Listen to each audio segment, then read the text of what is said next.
예, 오늘은 우리 누가복음 10장 1절부터 3절, 그 다음에 17절부터 20절까지 읽어드리도록 하겠습니다.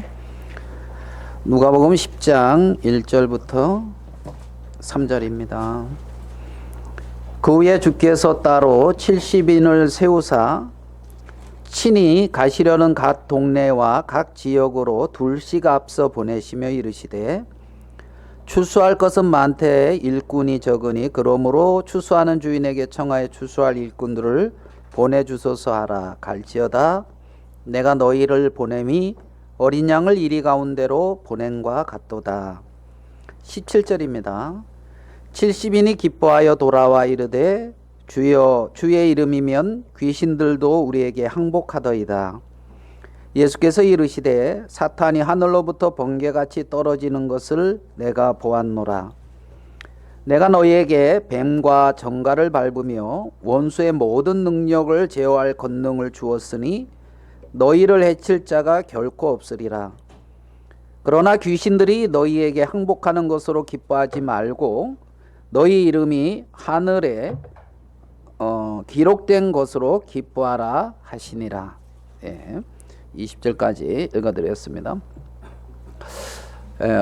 오늘 읽은 말씀에는 예수님이 70인을 세워서 이렇게 보내는 어떤 그러한 장면을 읽어드렸습니다. 그리고 그 70인이 돌아와서 예수님 앞에 이렇게 말씀을 자기가 가서 한 일을 말씀을 드리고 예수님의 하시는 그런 말씀, 귀신들이 너에게 항복하는 것으로 기뻐하지 말고 너희 이름이 하늘에 기록된 것으로 기뻐하라는 그러한 예수님의 말씀을 듣는 것을 이렇게 읽어드렸습니다. 이들이 그 예수님에게 보냄을 받아서 그들이 나가서 전한 메시지는 오늘 읽은 말씀을 이렇게 또 중간을 보면은 하나님의 나라가 너희에게 가까이 왔다. 이 부분을 이들은 증거를 했습니다. 하나님의 나라가 가까이 이제 왔다는 것입니다. 오늘 누가복음 10장을 읽었는데 우리가 19장에 가서 보면 19장에 이제 그런 열 문화의 비유가 나옵니다.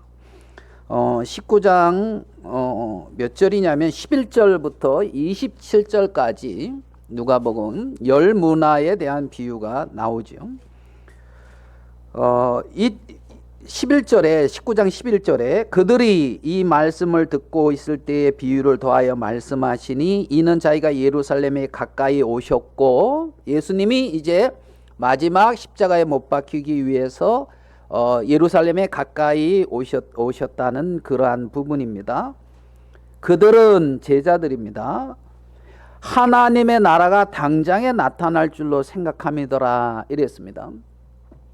그러니까 예수님이 십자가에 달리기 위해서 예루살렘으로 이렇게 올라갔는데 이 제자들은 예수님이 예루살렘에 이제 올라가니까 이제 예수님이 왕으로 등극하고 뭐 로마의 압제에서부터 해방시키고 드디어 이제 다윗의 그 영광스러운 그러한 왕국과 같은 그러한 어떤 왕국이 나타나겠구나, 하나님 나라가 나타나겠구나, 이러한 어떤 마음의 기대가 있었습니다.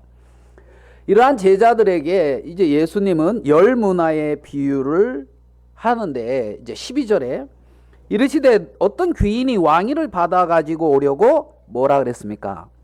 먼 나라로 갈 때에 그랬죠. 이 먼 나라다 이런 어떤 예수님의 어떤 비유 속에 먼 나라다 그러니까 가깝다와 반대잖아요.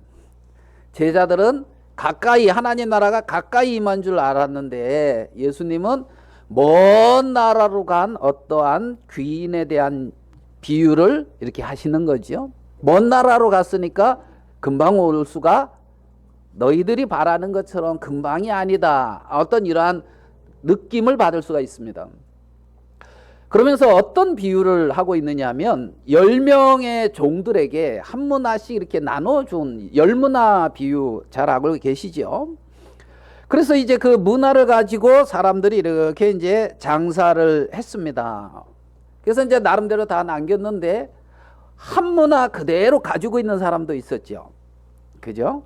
그 수건에 딱 싸가지고 곱게 모셔두고 아마 자기의 삶을 사는 것 같습니다.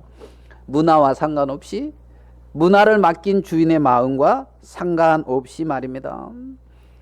그래서 그 한 문화 가진 사람한테 야, 너 말이야 그러려면 은행에라도 맡겨놓지 하고 이제 하시는 말씀이 있는 자는 더 받겠고 없는 자는 그 있는 것까지 빼앗기리라 이 말씀을 하십니다. 있는 자는 뭡니까? 뭐가? 그 문화를 준 주인의 마음이 있는 자, 그 문화를 준 주인의 마음이 있는 자는 더 받는다는 겁니다. 근데 문화를 주신 주인의 마음이 없는 자는 있는 것까지, 그 문화까지 이제 결국은 빼앗기고 있는 그 부분을 우리는 볼 수가 있습니다. 그리고 이제 여기서 종이 아닌 어떤 다른 한 부류가 나타나는데 그가 누구냐면 이제 우리 한번 봅시다. 27절에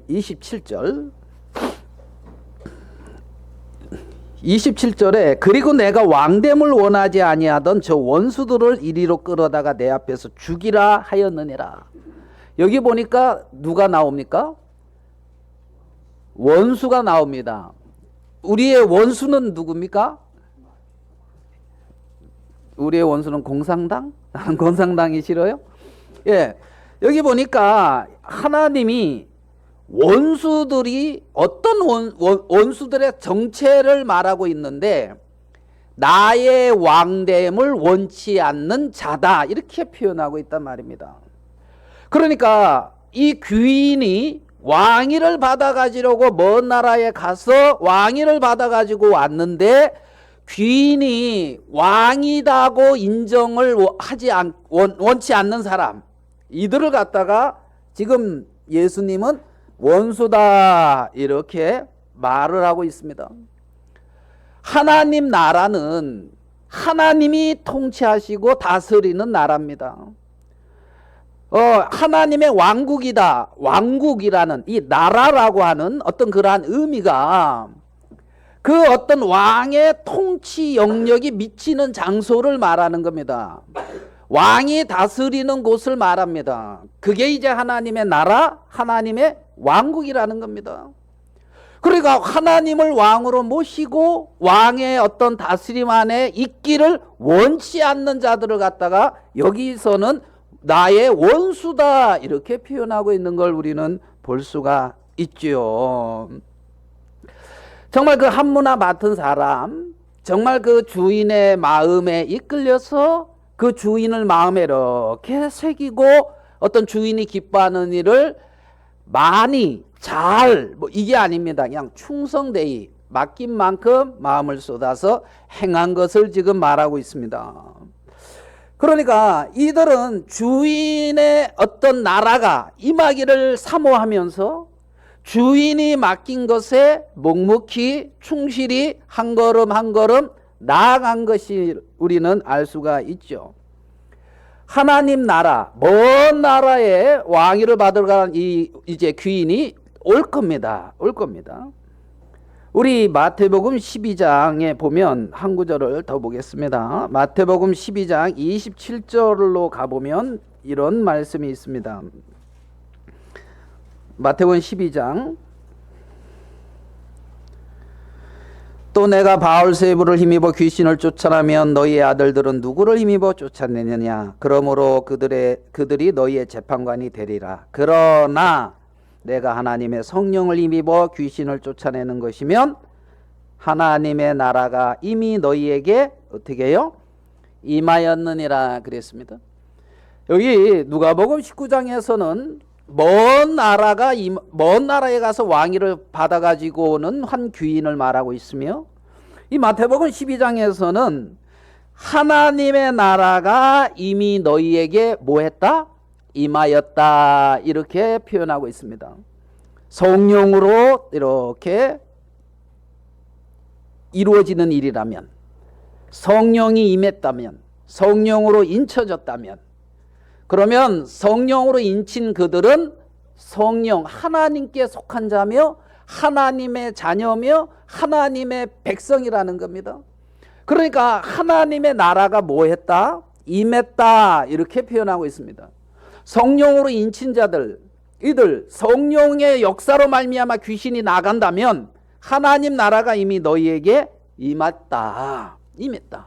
자, 그러면 눈에 보이지 아니하는 하나님의 나라, 임한 하나님의 나라, 우리의 마음속에 임한 하나님의 나라와 눈에 보이게 임하는 먼 나라에 가서 왕위를 받아가지고 이 땅에 다시 오실 그 귀인이 오셨을 때 이루어지는 눈에 보이는 하나님의 나라, 이렇게 두 가지를 우리가 생각해 볼 수가 있습니다. 아직은 눈에 보이는 하나님 나라가 이 땅에 이루어지지는 않았지만 이 시대에 눈에 보이지 않지만 그 성령이 역사하셔서 끊임없이 사단이 정복하고 있던 그 세계를 무너뜨리고 귀신을 쫓아내고 각 심령 속에 하나님의 나라를 세워가는 그 성령의 역사는 끊임없이 지금도 일어나고 있습니다. 그래서 하나님의 나라가 너희에게 임했다, 이렇게 표현을 하죠. 구약 성경에 보면 하나님은 이스라엘 백성들과 하나님의 관계에 대해서 여러 가지로 가지고 표현을 합니다. 너는 내 자녀고 나는 너의 아버지다, 이렇게도 표현하고요. 너는 나의 백성이고 나는 너의 하나님 왕이시다, 이렇게도 표현하고요. 너는 나의 아내고 나는 너의 남편이다, 신랑이다, 남편이다.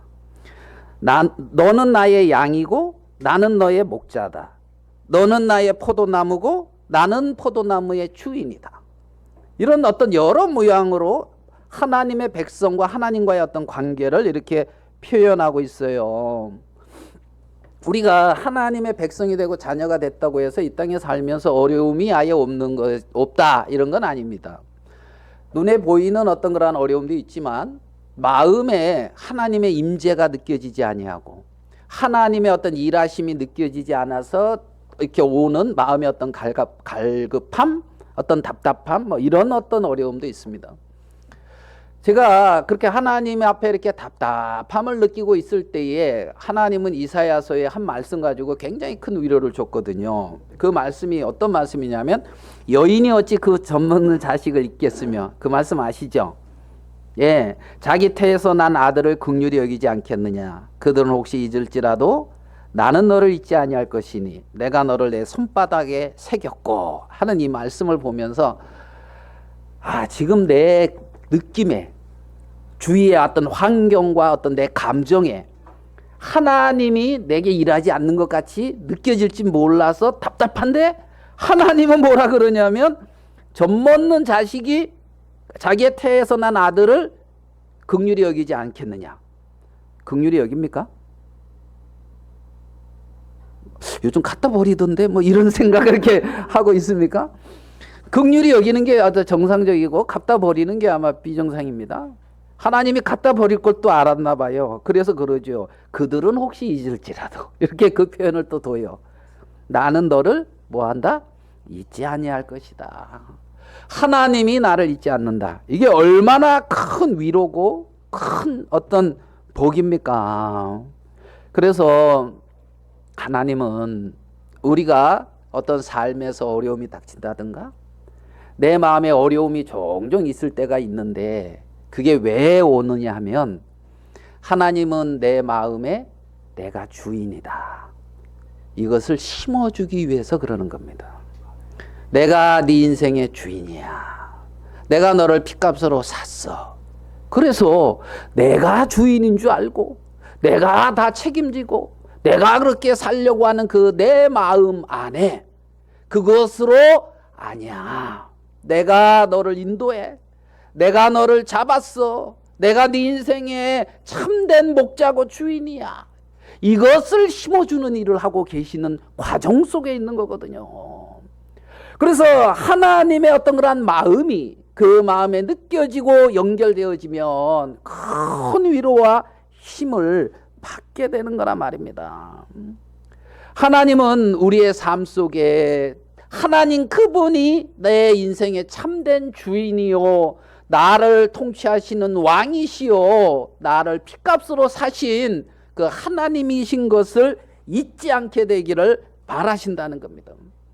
우리 로마서 14장을 한번 보겠습니다. 로마서 14장 7절부터 한번 로마서 14장 7절입니다. 자, 로마서 14장 7절이요. 우리 중에 누구든지 자기를 위하여 사는 자가 없고 자기를 위하여 죽는 자도 없도다. 우리 중에, 여기서 우리는 아까 우리 간증하신 형제님 말씀처럼 그리스도 안에 있는 자들입니다. 그리스도 밖에 있는 자들이 아니고 우리 누구요? 그리스도 안에 있는 자는 자기를 위하여 사는 자도 없고 자기를 위하여 죽는 자도 없도다. 이게 사실이라는 겁니다. 이게 그리스도 안에 있는 자, 정말 우리 중에 누구든지 자기를 위하여 사는 자가 없고 자기를 위하여 죽는 자도 없도다. 8절, 우리가 살아도 주를 위하여 살고 죽어도 주를 위하여 죽나니. 살아도 누구를 위하여 살고? 주를 위하여. 남편을 위하여? 아내를 위하여? 자식을 위하여? 부모를 위하여? 내가 살아도 주를 위하여 살고 죽어도 주를 위하여 죽나니. 그 다음에 그러므로 사나 죽으나 우리가 누구 것이다? 주의 것이다. 사나 죽으나 살아있어도 주의 것이요 죽어도 주의 것이라는 것은 변해요, 안 변해요? 안 변해요. 사나 죽으나, 살아있으나 죽어있으나 현세에 있으나 영원 세계에 있으나 우리는 누구의 것이다? 주의 것이라는 겁니다. 이를 위하여 그리스도께서 죽었다가 다시 살아나셨으니 곧 죽은 자와 산 자의 뭐가 되려 하심이라? 주가 되려 하심이라. 주인이라는 겁니다. 구주요 내 인생의 주인이라는 겁니다. 내게 일어나고 있는 그 문제, 아까 우리 형제님 간증한 것처럼 와 예전으로 돌아가기가 치가 떨린다. 하나님은 내가 네 인생의 주인이다. 막 이렇게 말씀하고 계시는 거죠. 아멘. 예. 사나 죽으나 우리 죽은 자와 산 자의 뭐가 되려 하심이라? 주가 되려 하심이라. 우리의 주인은 여러분을 그 누구보다도 사랑하시는 예수님이라는 겁니다. 예수님. 10장 12절로 가볼게요. 로마서 10장 12절. 10장 12절. 유대인이나 헬라인이나 차별이 없음이라 한 분께서 한 분이신 주께서 모든 사람의 뭐가 됐다고요? 모든 사람의 뭐가 됐다? 주가 됐다는 겁니다. 인정하든 안 하든 주가 어떻게 해요? 대사. 아멘. 뭐 가로 열고 누구는 뺄까요 여기서? 아닌데요. 가로 열고 나는 빼고 가로 닫고 아니에요? 예, 주가 대사. 그 다음에 그를 부르는 모든 사람에게 뭐하다? 부여하시도다. 그분을 주로 모시고 그분을 부르는 자에게 부여하다는 겁니다. 그 심령이 부여하지 않는 이유는 뭐냐 하면 하나님이 주가 되셨는데 하나님이 주가 아니라 자기가 주고 주는 자기면서 부르고 있기 때문에 부여하지 않는 거예요. 이 말씀대로 보면 정말 주가 되신 그분을 내 마음의 주로 모시고 주여 하고 부르는 모든 이에게 하나님의 부여하심이 성경은 분명히 있다고 말씀하고 있단 말입니다. 그 심령이 부여한 게 정상이라는 겁니다. 형편과 환경과 그 어떠한 문제나 그 어떠한 일들 속에서도 말입니다. 그리스도인이다 이 말은 그리스도를 이렇게 주로 모시고 남은 인생을 사는 사람들입니다.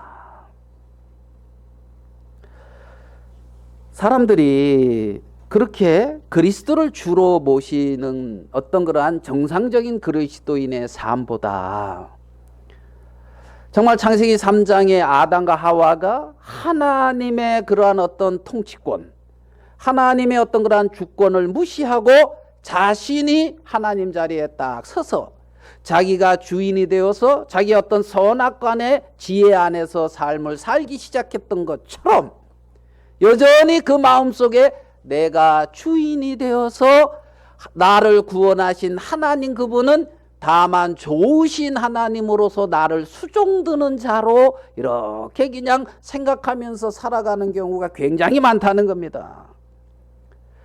하나님과 동행한다는 것은 절대 그렇게 동행하는 것이 아닙니다. 하나님은 내 인생에 나의 주 왕이시라는 거죠. 왕. 그래서 어떤 이 잘못된 하나님에 대한 어떤 그러한 잘못된 그러한 어떤 아담 안에서 그리스도 밖에서 형성된 사고 체계를 그대로 가지고 와서 예수 그리스도를 부르는 경우가 굉장히 많다는 겁니다. 굉장히 많다는 거예요. 그것이 아니라는 거죠. 지금 이 제자들은 예수님이 예루살렘으로 올라가는데, 아하, 예수님이 올라가면 이제 드디어 다윗의 왕국의 그 영광이 재현되겠구나.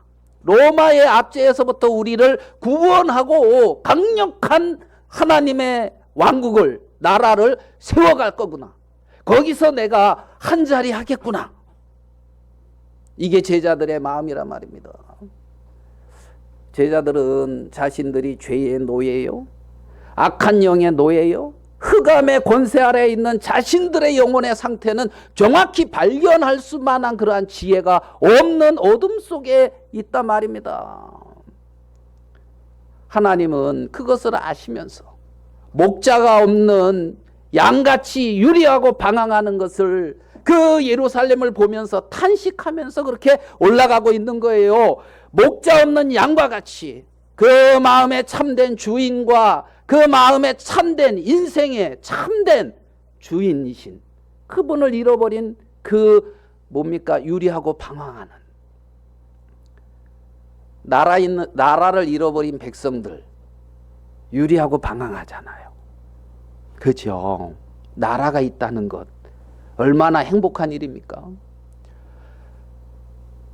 눈에 보이는 하나님 나라가 임하기에는 언제인지 그날과 그때는 알지 못하지만 우리의 마음속에 하나님의 나라가 임해진 그 사람들은 얼마나 행복하고 복된 사람이냐는 거예요. 하나님이 주인이 되시고 왕이 되셔서 나를 통치하시고 내 인생을 다스리시며 나를 이끌어 가시고 내가 무엇이 부족하고 어디가 약점이며 어떠한지를 다 아시고 합당히 나를 가르치시고 교훈하시고 정말 연단하시죠. 정금같이 그렇게 해서 나를 이끌어 가시는 그 목자 대신 정말 그러한 하나님의 나라에 거하고 있는 사람들은 굉장히 복을 받은 사람이라는 겁니다. 예수님, 당신은 참으로 나의 주인입니다. 이렇게 고백하는 그 고백에서부터 모든 신앙의 시작이 신앙이 출발이 되는 거예요. 출발이 되는 거예요. 그래서 하나님과의 어떤 그러한 동행과 하나님의 어떤 그러한 사랑을 맛보고 하나님과의 어떤 그러한 올바른 관계 안에서 참되고 복된 소망 안에서 삶을 살아갈 수가 있다는 거죠. 있다는 겁니다. 제가 예전에 이렇게 성경 공부했던 어떤 권사님이 있습니다. 권사님. 그분이 뭐라고 얘기를 하냐면 남편이 참으로 이제 못마땅한 거예요. 남편이 참으로 마음에 안 드는 거예요. 그래가지고 본인은 성실히 일하고 열심히 이제 일하면서 가정을 돌보는데 이 남편은 보기에 안 그러니까 참 못마땅했죠. 못마땅했어요. 근데 있잖아요. 이제 이 권사님이 무슨 얘기를 하냐면 하나님 앞에 참 신실한 마음을 가지셨는데 남편이 자기 마음의 주인으로 인정이 안 된다는 거지. 주로 인정이 안 된다는 거. 뭐 당연한 걸 그거 가지고 고통을 해. 그렇습니까? 자매님들 눈빛을 이렇게 봐도 돼. 뭐 당연한 건데 그거 뭐 그게 왜 고통스러운 일이지? 뭐 이런. 그러면서 뭐라 그러냐면 자기 남편 이름이 나시래요. 나시. 성이 이름은 의주래요.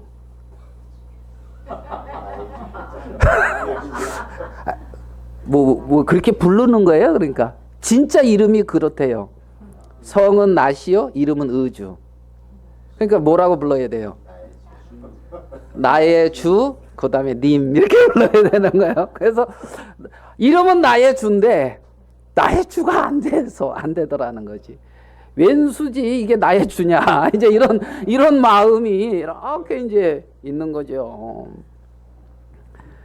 그러면서 남편 이름을 이렇게 얘기하면서 웃더라고요. 그러더니만은 이렇게 얘기를 했어요. 정말 이름은 나의 주인데 진정으로 나의 주는 안 되더라는 겁니다. 근데 예수님이 나의 죄를 사하고 나의 주가 되셔서 너무 감사합니다. 이렇게 얘기하는 거예요. 예수님이 나의 죄를 사하고 나의 주가 되셔서 너무 감사합니다. 여러분 마음 안에도 그 감사한, 여러분을 위해서 모든 걸 버리신, 여러분을 사랑하고 여러분을 섬기신 여러분의 주가 계십니까? 그게 나의 주예요. 나의 주. 그 어떤 간증을 듣는데 참 은혜롭더라고요. 우리 사도행전 2장 36절을 한번 봅시다. 사도행전 2장 36절. 2장 36절입니다. 그런즉 이스라엘 온 집은 확실히 알지니 너희가 십자가에 못 박은 이 예수를 같이 읽어봅시다. 그 다음은 시작. 하나님이 주와 그리스도가 되게 하셨느니라 하니라. 너희가 십자가에 못 박은 이 예수를 하나님이 뭐가 되게 했다? 주와 그리스도가 되게 했다. 이 말을 듣고 마음에 찔렸다는 겁니다. 백성들이 이 말을 듣고 마음에 찔렸다는 겁니다. 그러니까 뭐가 마음에 찔렸습니까? 그들은 자기의 어떤 주인을 거부하고 대적하고 안 받아들이고 못 박아 죽였다는 거예요. 너희들이 대적하고 너희들이 거스렸고 너희들이 십자가에 못 박아 죽인 그분이 너희의 주다. 너희의 그리스도다. 이 말을 들으니까 마음이 찔린 거예요. 고통스러운 거예요. 아, 내가 나의 주를 거부했구나. 내가 나의 주를 십자가에 못 박았구나. 야, 그러면 이걸 어떻게 해야 되냐? 방법이 없어요. 왜요? 나의 메시아를 내가 거부했고 내가 십자가에 못 박았는데 어떻게 하냐는 거예요. 그들의 그 고백입니다. 이게 애타는 그러한 고통스러운 그러한 절규입니다. 이게 그때에 베드로가 답을 말하는 거예요. 어떤 답을 말합니까? 회개하여 각각 예수 그리스도의 이름으로 세례를 받고 죄사함을 얻어라. 그리하면 성령을 선물로 받는다. 이 말을 제시해 주고 있는 거란 말입니다. 회개하라. 그러니까 너희가 주인 되었고 그래서 참된 주인을 거부하고 있던 그 마음을 돌이키라는 거예요. 그게 참된 회개입니다. 아, 내가 나의 주인을 십자가에 못 박아 죽였는데 이 죄를 어찌해야 됩니까? 내가 안 받아들이고 거부했는데. 그러니까 거기서 돌이켜라. 회개해라. 참된 주인이신, 정말 참된 임금이신 그분께로 마음을 돌이키고 하나님 앞에 그렇게 죄를 씻음 받으라는 겁니다. 그리하면 성령을 선물로 준다는 거지요. 성령을 선물로 줘서 성령으로 인쳐서 네가 나의 소유며 내가 너의 참된 주인이라는 것을 더 세워주겠다는 겁니다. 왜 죄를 사함받아야 됩니까? 왜? 하나님에게로 돌아가기 위해서라는 거예요. 하나님을 거스리고 대적하고 나의 참된 주인이신 하나님을 무시하고 살던 삶에서 이제는 하나님께로 돌아가서 당신이 나의 참된 주인이며 나의 목자며 나를 인도하시는 분입니다. 그렇게 하기 위해서 회개하고 그렇게 하기 위해서 죄사함을 받으라는 겁니다. 하나님의 나라가 내 마음에 이루어지게 하기 위해서 나의 나라를 세워가고 나의 나라를 힘있게 하고 나의 나라의 어떤 그러한 권세를 더 떨치기 위해서 하나님 앞에 죄를 사함받는 게 아닙니다. 죄를 사함받는다 이 말은, 세례를 받는다 이 말은, 내가 이제 나의 인생의 모든 것을 당신 앞에 내려놓습니다. 당신이 내 인생의 참된 주인입니다. 그래서 그리스도와 함께 세례를 받고 이제는 새로운 피조물로서 하나님의 참된 자녀로서 그분의 참된 종으로서 그분의 백성으로서 내 남은 삶을 살겠습니다 하는 고백이란 말입니다. 하는 고백이란 말이에요. 그래서 회개하고 죄를 사함받고 성령을 선물로 받아야 되는 거란 말입니다. 그래서 백성 이렇게 예수님은 아니죠. 베드로는 그렇게 찔려하고 고통스러워하고 괴로워하는 그 유대인들을 향하여 그들에게 새롭고 더 온전한 그 길을 제시하고 있는 거라는 겁니다.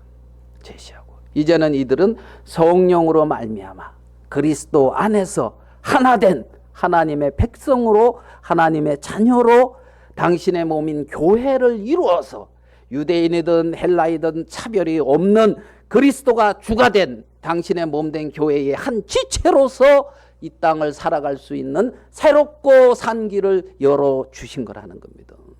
열어주신 거라는 겁니다. 요한복음 1장 10절을 한번 보겠습니다. 요한복음 1장 10절입니다.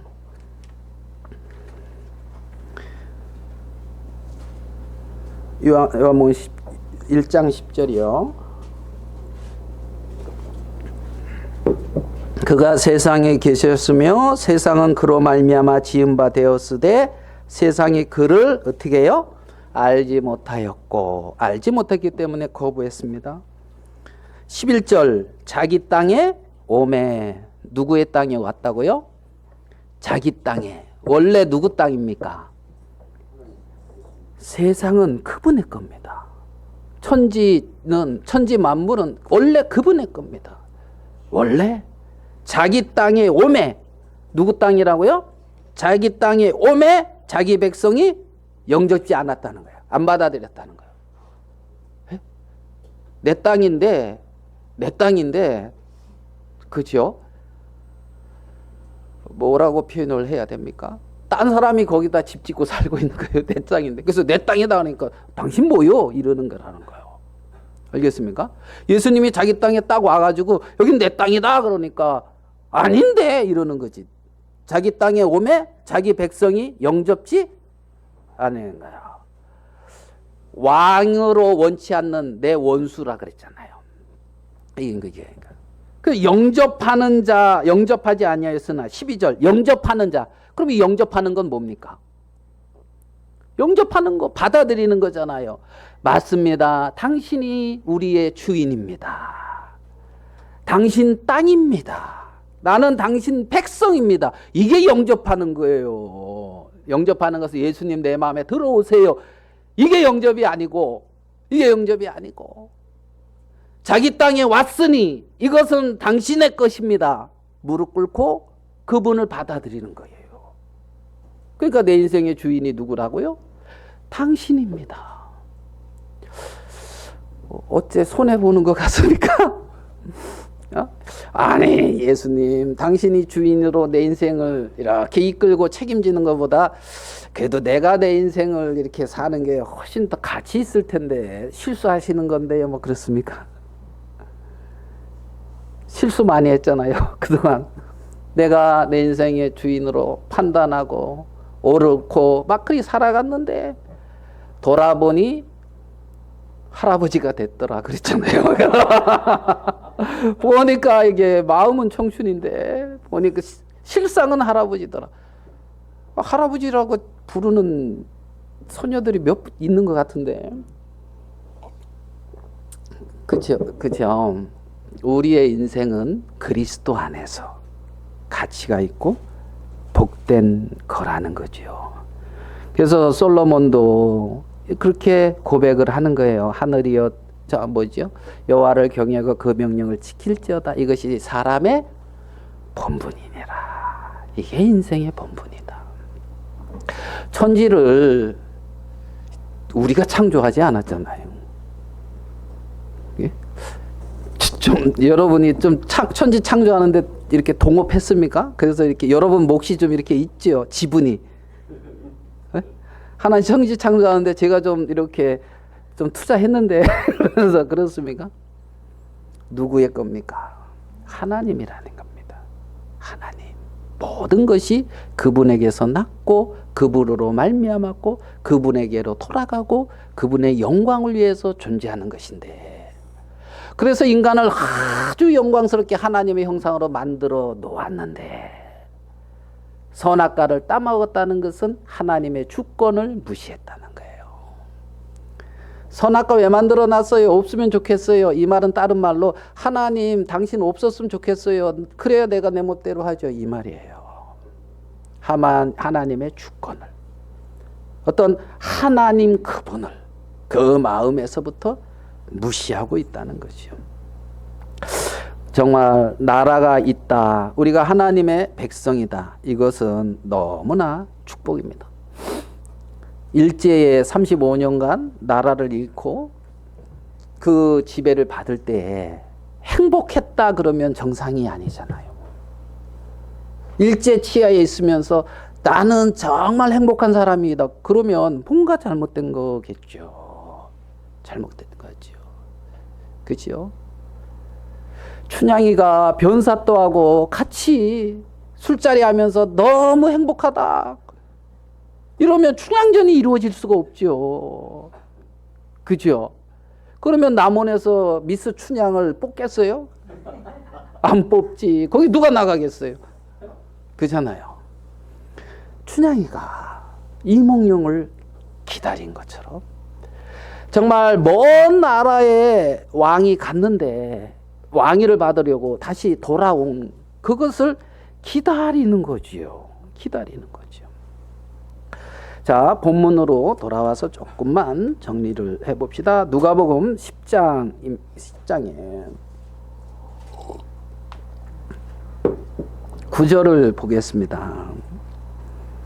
10장 9절에 그 70명의 제자들한테 가서 거기 있는 병자들을 고치고 또 말하기를 뭐라고요? 하나님의 나라가 너희에게 가까이 왔다 하라. 병자를 고치는 게 은혜가 아니고 하나님의 나라가 가까이 왔으니 하나님의 나라에 속해라. 이게 참된 메시지란 말입니다. 그러니까 병자를 고치는 것은 하나님의 나라가 임했다는 증거를 나타내기 위한 것이지 그게 목적이 아니라는 겁니다. 귀신을 쫓아내고 병을 고치고 이것은 하나님의 나라를 증거하기 위한 것입니다. 증거하기 위한 것. 하나님의 나라에 속해져야 되는 거예요. 하나님이 주가 되고 하나님이 그리스도가 되고 하나님 그분의 영광이 높여져야 되는 거란 말입니다. 내가 믿음을 가졌더니만 이렇게 병이 나았다. 아니에요. 아니에요. 하나님의 은혜로 병이 나았다. 아니라고요. 절에서도 나요.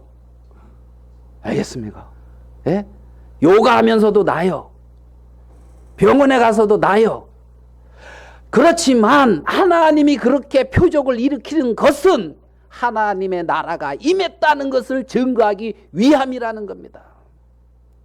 그러면 어디로 가야 됩니까? 이렇게 작으면 이렇게 지시하는 곳을 향해 가야지. 지시하는 곳은 관심이 없고 손가락이 멋있다 그러고 있으면 되겠습니까? 아니잖아요. 그래서 하나님 나라가 너희에게 가까이 왔다. 안 받아들이거든. 어느 동네에 갔는데 안 받아들이거든. 11절. 너희 동네에서 우리 발에 묻은 먼지도 너희에게 떨어버리노라. 그러나 하나님 나라가 가까이 온 줄을 알라 하라. 뭐가 가까이 왔다고요? 하나님 나라가. 성령으로 인쳐진 자들은 그렇게 하나님 나라의 백성들인 거예요. 그렇게 하나님을 주와 하나님을 왕으로 모시고 하나님의 나라의 백성으로 살아가는 그들을 하나님은 일꾼이다 그러는 거예요. 추수할 곡식은 많되 일꾼이 적으니. 일꾼이 적다는 겁니다. 왜요? 하나님 나라를 세워가지 않고 자기 나라를 세워가고 있으니. 하나님 나라를 세우라고 준 은사를 가지고 자기를 세워가고 있으니 통탄할 일이라는 거지. 그래서 일꾼이 적다는 겁니다. 일꾼이 적다. 하나님은 받아들이는 자든 안 받아들이는 동네든 하나님 나라가 가까이 왔다. 하나님은 하나님의 나라를 선포하기 위해서 제자들에게 권세를 주신 것입니다. 제자들이 행하는 그런 권세와 표적은 그들의 어떤 잠시의 어려움에서 벗어나게 하는 것이 목적이 아니고 하나님의 나라가 임했다는 것을 증거해 주고 있는 거라는 거죠. 제자들은 돌아왔습니다. 하나님, 많은 예수님, 정말 귀신들이 주의 이름으로 우리에게 항복합니다. 기뻤습니다. 예수님이 내 안다. 귀신이 하늘에서 별처럼 떨어지는 거 봤다. 내가 너희에게 뱀과 정갈을 밟으며 19절입니다. 원수의 모든 능력을 제어할 권능을 주었으니. 아유, 얼마나 이거 놀라운 권능입니까? 원수의 모든 능력을 제어할 권능을 주었으니. 권능을 주었습니까?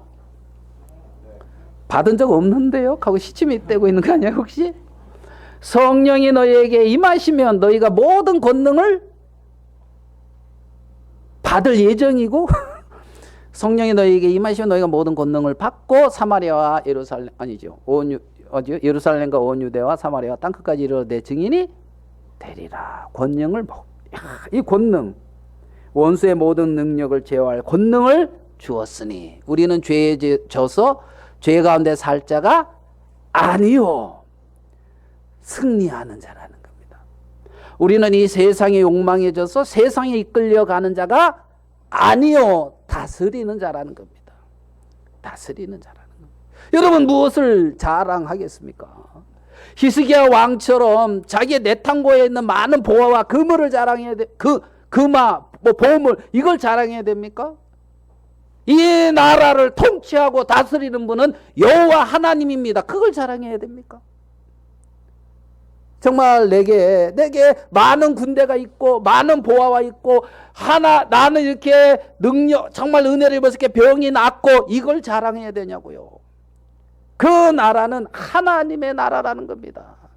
하나님의 백성이라는 겁니다. 잠시 하나님의 은혜를 입어서 그 나라를 다스리는 왕으로 세움을 입은 것뿐입니다. 하나님이 그 하나님의 나라를 세워가기 위해서 그는 이 나라를 통치하는 것, 다스리는 것은 내가 아니다.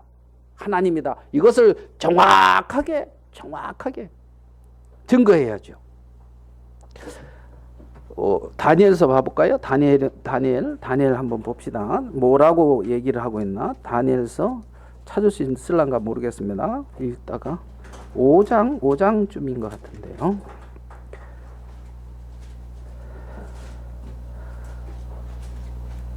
4장이네요. 5장을 볼게요.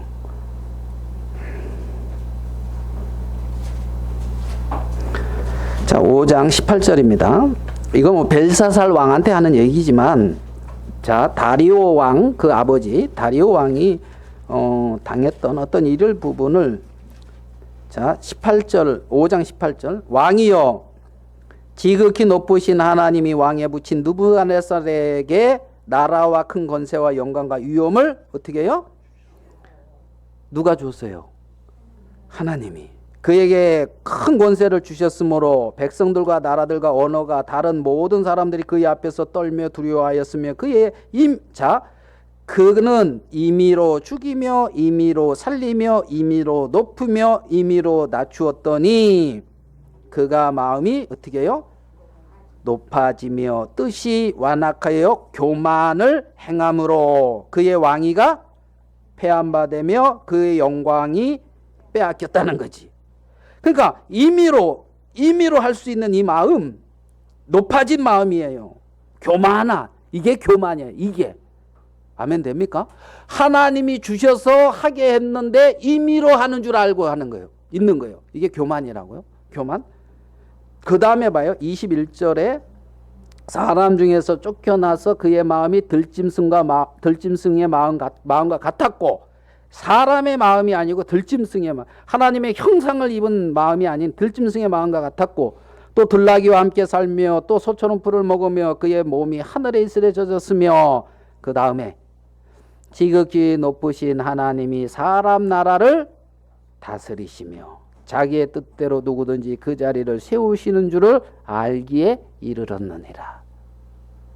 누가 다스린다고요? 하나님이 다스리는 나라. 그게 하나님 나라입니다. 하나님 나라는 영원히 존재합니다. 하나님 나라가 우리의 마음에 성령으로 인쳐지면서 임했습니다. 그리고 하나님은 그렇게 말씀합니다. 원수의 모든 능력을 제어할 권능을 주었으니 너희를 해할 자가 결코, 여러분 결코 하면 좋잖아요. 결코 뭐 생각나요? 정죄함이 없나니 뭐 생각나지요? 결코 정죄함이 없나니 결코 없으리라. 너희를 해할 자가 결코 없으리라. 해할 자가 있다 없다? 없다. 얼마나 감사한 말씀입니까? 그러나 이제 여기서 또 그런 거예요.